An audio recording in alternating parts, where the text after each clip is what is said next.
Hi students, 12th standard Computer Science Chapter 3 Scoping.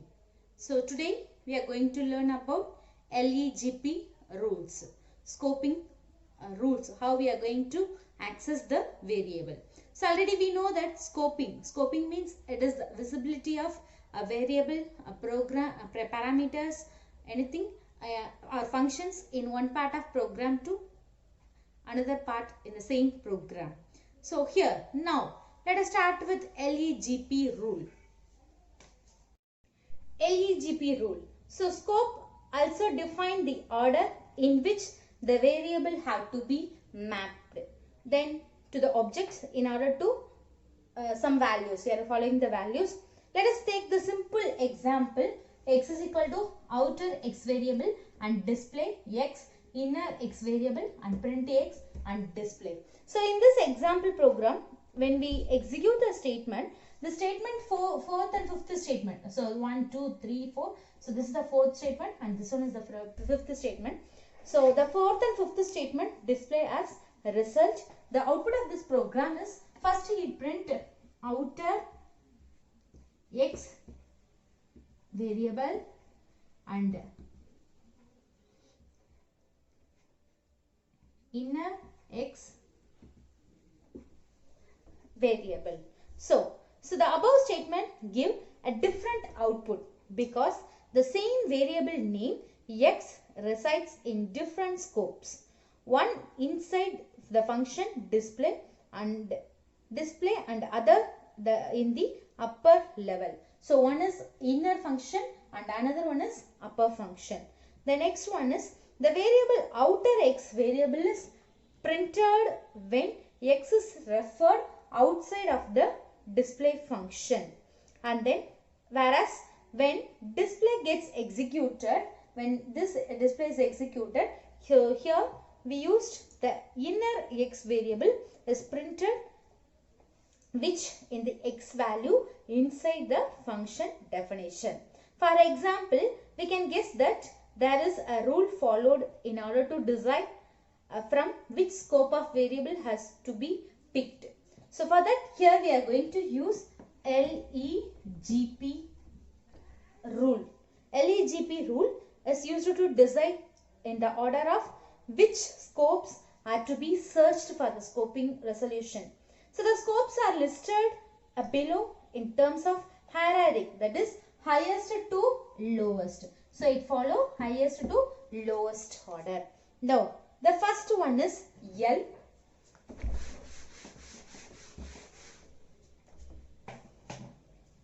So here L for local. So it is used to define inside the function or class. Then second one is E. E stands for enclosed. So here it is defined enclosing the function. That is nested functions concept. And the next one is G. G for global. So it is used to define the uppermost level. And then last one B. B for built-in function. So built-in function is a reserved names in built-in functions, that is modules. Now let us see one by one. So already I told LEGP means just we are going to follow the order highest to lowest. So first local and then view enclosed,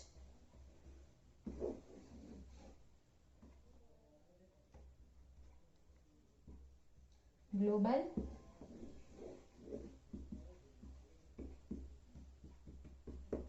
built-in.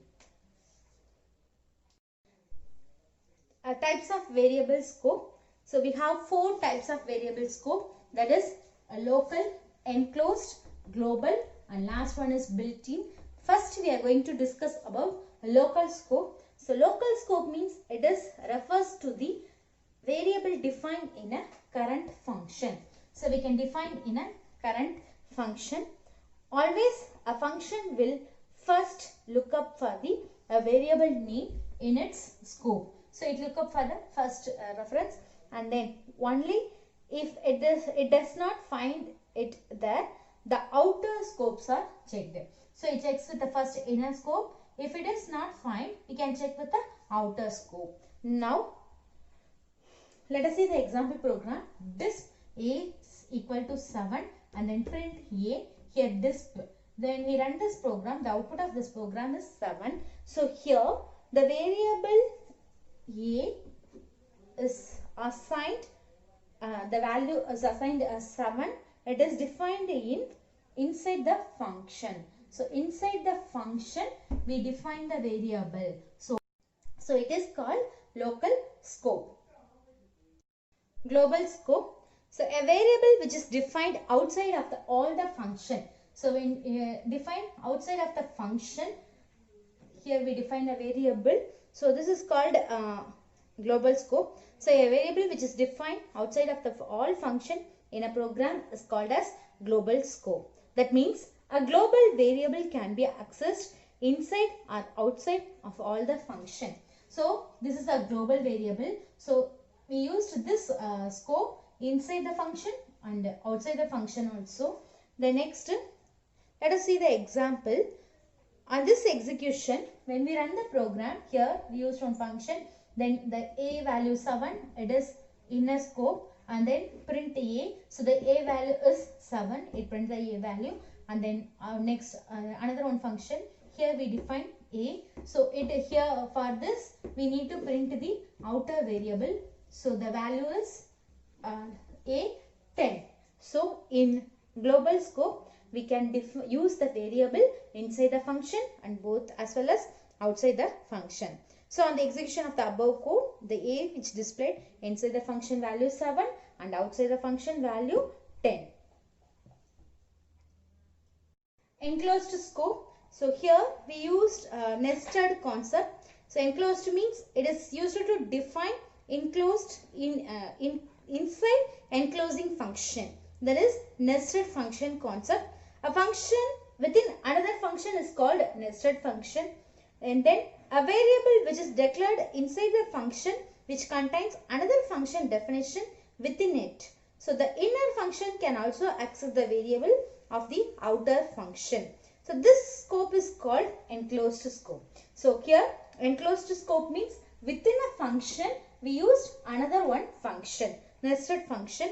So when a compiler or interpreter search for a variable in a program, it first search the local and then search the enclosing scope. So here the local scope is this one and then it process with the next step. Now in the above example, display 1 is defined within disp function. Display 1 is defined within disp function.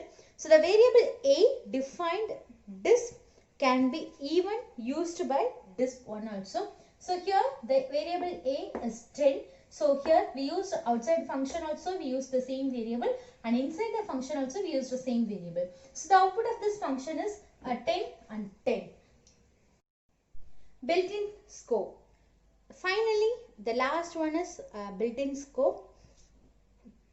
The built-in scope has all the names that are preloaded into the program scope when we start a compiler or interpreter. So any variable or module which is defined in the library function of a programming language has built-in or module scope. So it is inbuilt function. So then they are loaded as soon as the library files are imported to the program. So we load as a library function and then we import the program.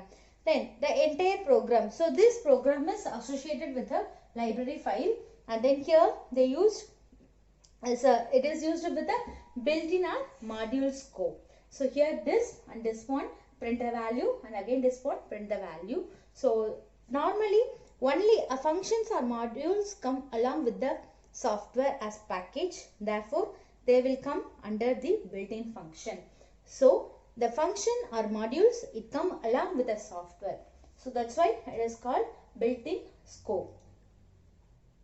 The last one is access control. So access control means it is a security technique. So it is a security technique that regulates who or what can view or use the programs, and then it is a fundamental concept in security.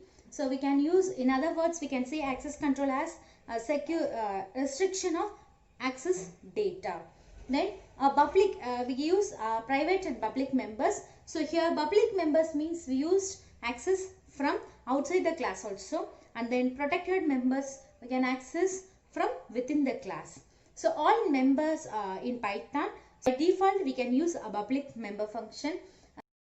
All members in Python class are public in default. In default we use a public member function in Python.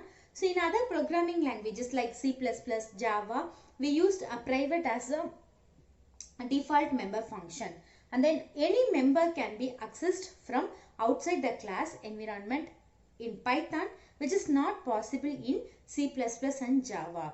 So that because that is a private function. In public function we used inside as well as outside also. Thank you, students.